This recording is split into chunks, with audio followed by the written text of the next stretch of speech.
नमस्कार, जय श्री कृष्णा। विवाह योग अथवा प्रेम योग, इस कुंडली में हम देखने जा रहे हैं कि प्रेम योग कैसे बनता है और प्रेम योग विवाह योग में निर्मित कैसे होता है। निर्मित होने के बाद 100% क्योर कैसे होता है, ठीक है, 100% डन कैसे होता है।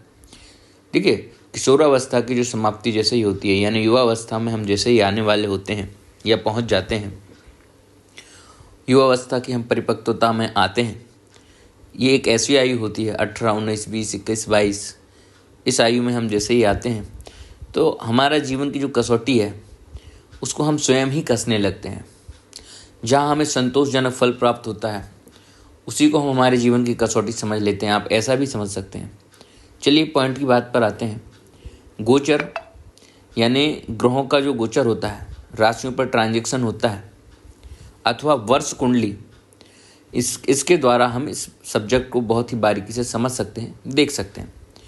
मंगल और शुक्र, ये जो है परस्पर इनकी यदि युति है, ये यदि साथ पर बैठे हैं अथवा इनका दृष्टि योग है, मानकर चलिए मंगल यहाँ बैठा है और शुक्र यहाँ बैठा है, तो ये दृष्टि योग बन गया। ठीक है ना, मंगल शुक्र को देख रहा है, शुक्र मंगल को देख रहा है, या फिर ये साथ बैठे हैं, जैसे कि आप यहाँ देखेंगे तो ये मंगल शुक्र साथ बैठे हैं, तो इसको बोलते हैं युति योग या दृष्टि योग।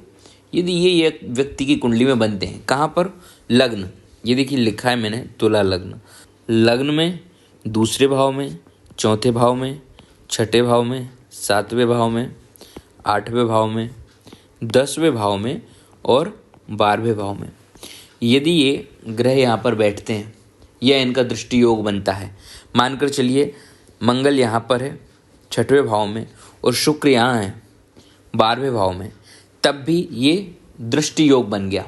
ठीक है ना, और साथ बैठे हैं, जैसा कि आप यहाँ पर देख रहे हैं 12वें भाव में मंगल शुक्र साथ बैठे हैं, तो ये युति योग बन गया। ठीक है ना, तो ये क्या है, इन स्थानों पर जब भी ये ग्रह साथ बैठते हैं या दृष्टि योग बनती है या गोचर में इनका यहाँ पर ट्रांजैक्शन होता है। मान लीजिए मंगल यहाँ पर गोचर कर रहा है, शुक्र वहाँ पर गोचर कर रहा है, मंगल 6वें भाव में गोचर कर रहा है, शुक्र 12वें भाव में गोचर कर रहा है, तब भी यही युति बनती है, तब भी यही योग बनता है। इस ऐसे योग में क्या होता है कि आपकी जो काम वासना है, आपका जो प्रेम संबंध है, यह पूर्ण तरीके से स्थापित होता है, इसकी पूर्ति होती है। यहाँ तक कि आप यदि प्रयास करें, मंगल आपकी कुंडली में अच्छा है तो सगाई की बात हो सकती है, इंगेजमेंट की बात हो सकती है, विवाह की बात हो सकती है। अभी यहाँ पर गुरु का यदि सहयोग मिल रहा हो कुंडली में, आपको देख रहे हैं यहाँ पर मैंने जो गुरु ग्रह के लिए लिखा है, गुरु कहाँ लग्न में हो, केंद्र में हो एवं त्रिकोण में हो। ठीक है, ये जो 4 भाव हैं यहाँ पर, लग्न 4, 7, 10, ये केंद्र कहलाता है। ठीक है ना, यहाँ पर यदि गुरु कहीं भी बैठा हो, यहाँ बैठा हो गुरु अथवा यहाँ गुरु बैठा हो, तो इसको त्रिकोण कहा जाता है। ठीक है ना, तो गुरु यदि यहाँ पर बैठकर इस युति को देख रहा है, मानकर चलिए हम कहीं नहीं यहाँ चले जाते हैं सीधे कि ये गुरु इस भाव को ले लेते हैं हम पूरा, जहाँ तुला लग्न लिखा है इसी भाव को ले लेते हैं। ठीक है ना, तो यहाँ गुरु मंगल शुक्र तीनों बैठ गए, या फिर गुरु यहाँ से बैठकर गुरु यहाँ से देख रहा है। ठीक है, यह गुरु यहाँ से देख रहा हो, यह गुरु यहाँ से देख रहा हो, ये गुरु की दृष्टियाँ होती हैं। ठीक है ना, लग्न में बैठे हुए मंगल शुक्र को गुरु यहाँ से देख सकता है। कहाँ से, पंचम भाव से, सप्तम भाव से, नवम भाव से गुरु देख सकता है, अथवा लग्न में बैठकर भी उसका सहयोग कर सकता है।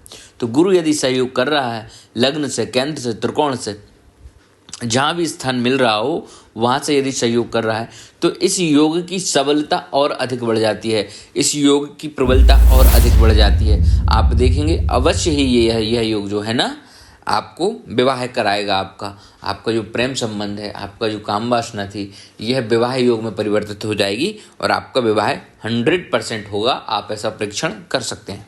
प्रेम संबंध अथवा विवाह संबंध की इसी प्रकार की और भी जानकारियों के लिए चैनल को सब्सक्राइब कर लें, बेल आइकॉन बटन दबा लें। मैं अभी आपको ऐसे 25-50 प्रेम संबंध के जो योग और भी होते हैं वो और ला कर देता हूँ। आप मेरी वीडियो देखिएगा। कोई कमी समझ में आ रही हो तो कृपया कमेंट्स में बताइएगा। मैं कोई यूट्यूबर नहीं हूँ, एक एस्ट्रोलॉजर हूँ, बट आज की डेट ऐसी आ गई है कि यूट्यूब द्वारा ही हम किसी को कुछ समझा सकते हैं या बता सकते हैं। एस्ट्रोलॉजी क्लास देने का मुझे शौक़ है। आपको अच्छा लगा हो तो लाइक कीजिएगा, नमस्कार, जय श्री कृष्ण।